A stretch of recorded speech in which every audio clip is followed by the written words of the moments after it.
Assalamu alaikum and good greetings. So in this video we'll be watching a video titled Jainism and the Concept of God, Muhammed Ali Speaker's Corner. This is by the Muslim Lantern, and this one will be, I think, between a person from Jainism, which of course Muhammad Ali, which is a Muslim. Without further ado, let's watch. Are you religious? Yeah. Hindu? Are you Hindu? I'm Jain. You're what? Jain. No, not your name. I'm saying, are you religious? Jain. Oh, Jain is a religion. First time I hear that. Very similar to Muslim. Very similar to Muslim. Tell me more about that. I'm interested. Yeah.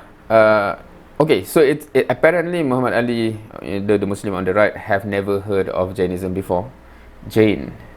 So Jainism, of course, ism is like we talk about like creationism, atheism, etc. Right? There are certain words I think that because it is already like Islam, Christianity, like Buddhism have that ism, right? Judaism also has ism. So anyway, so this is the first time that he have heard about Jainism, so that's interesting. And it was my first time ever heard of it actually when I watched that video explaining Jainism. So this would be interesting. Tell me. We don't believe in like. So, do you have a prophet? Do you have a concept of God? We don't have any God. You have prophets. Prophet, but don't know God. Who's your prophet? Mahavir from it. Mahavir. Mahavir. Where is he from? India? India. India. Okay. And there's no God. So you have a scripture. Yeah, just given by the Mahavir. So there is a scripture he's given you, right? That scripture, it does not talk about God. So what does it talk about then?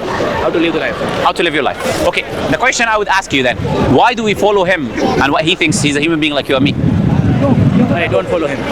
By his teachings, I mean the book. Teaching. So whatever Why? you're finding like good in your common sense, then just follow it. Otherwise, don't. But you can do that with anything. Yeah, we can do. But you call yourself a Jain, which means that you ascribe yourself to that specific faith. So I'm saying, you understand what I'm trying to say, yeah? I get it, but I am from Jain. Currently, I'm not believing in any religion. Just keep studying. Okay. So you're not really religious, then is what I'm trying to say. It's not like you're strict believing in everything in the book. And that's what I mean by religious, right? Yes. Okay. So Okay, so that's interesting. Actually, I cannot recall what is the main concept of Jainism from that video I've watched. I can recall that it's like it is described as like the most peaceful religion or something. That I can, if I'm not mistaken. But what is the core concept? This guy here described it as if like it is something that there's no higher reason to believe in it. It's just that it teach you good etiquettes or something like that. At least from how he portrayed it.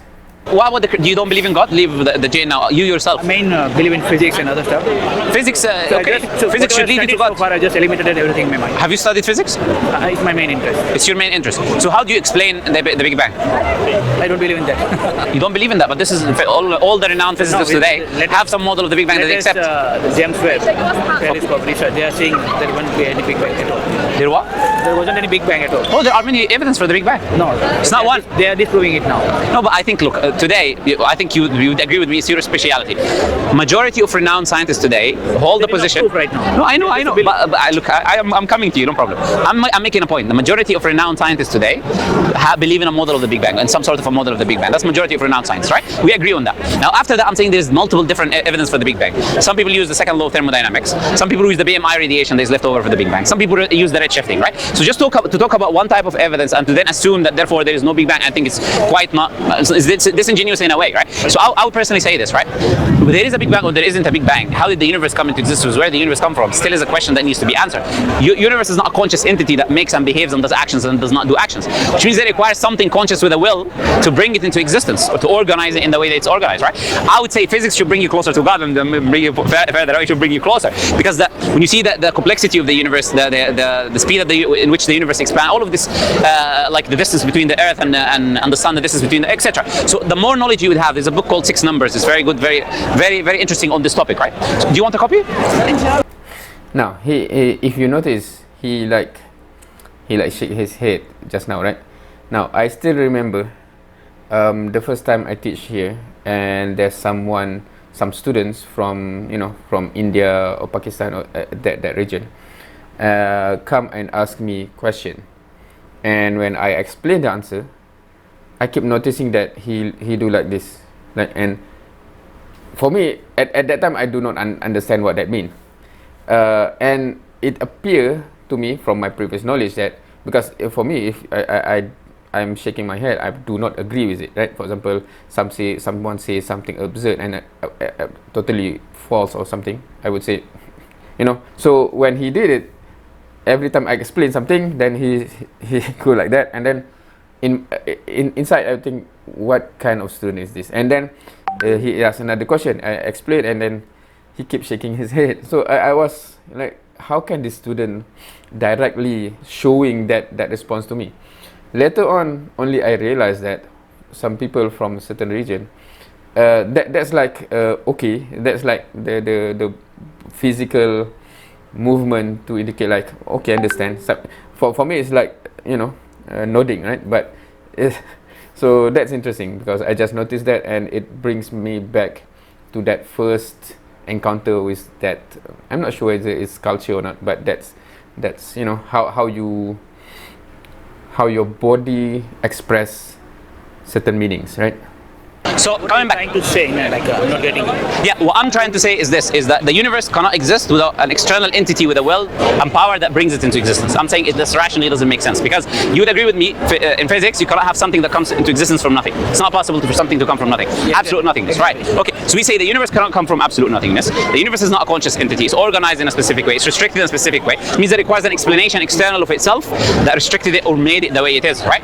So we are saying the universe is self-evidence of the creator. That's what we say. Got it. So that's our position. So yeah, got it.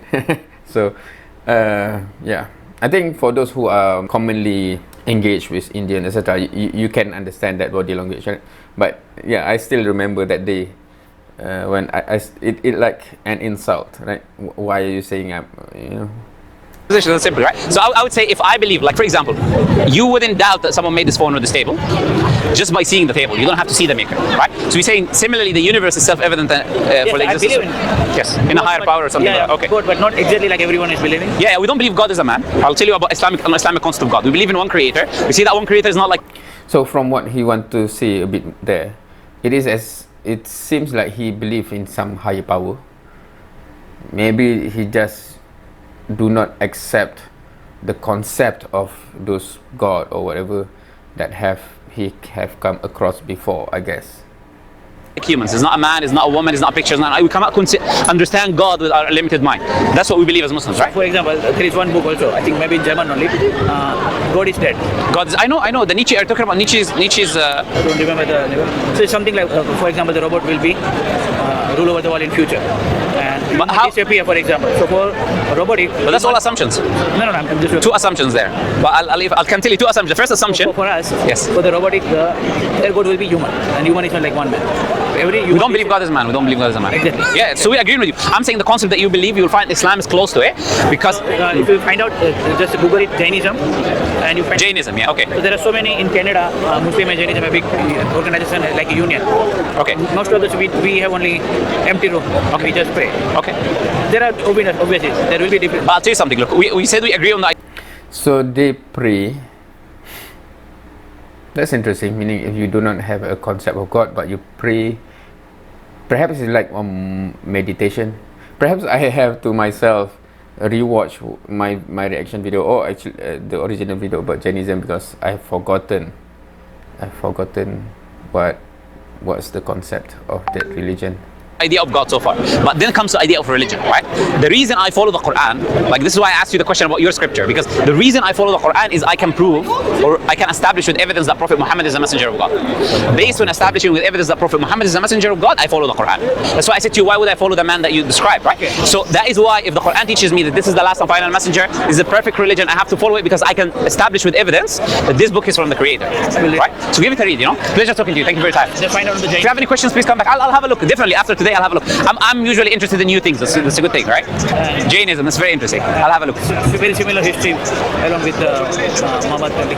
Okay. At the same time. So it came after the Prophet Muhammad? It's almost at the same time. Same time in India. In the Same world. time, but in India. Started in India. Okay, no problem. This is like I'll have a look. I'll the research last it. prophet I'm talking about, Muhammad. Okay, I'll have a look.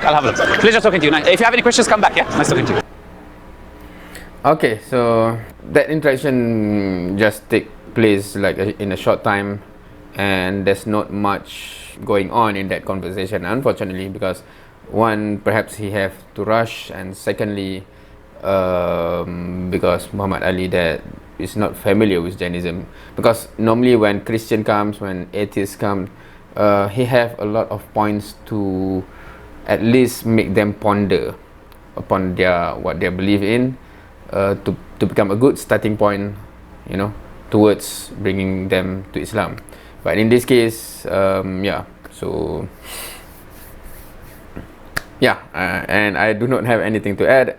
So yeah, hopefully you get something from this video, and with that, thank you for watching. See you next time.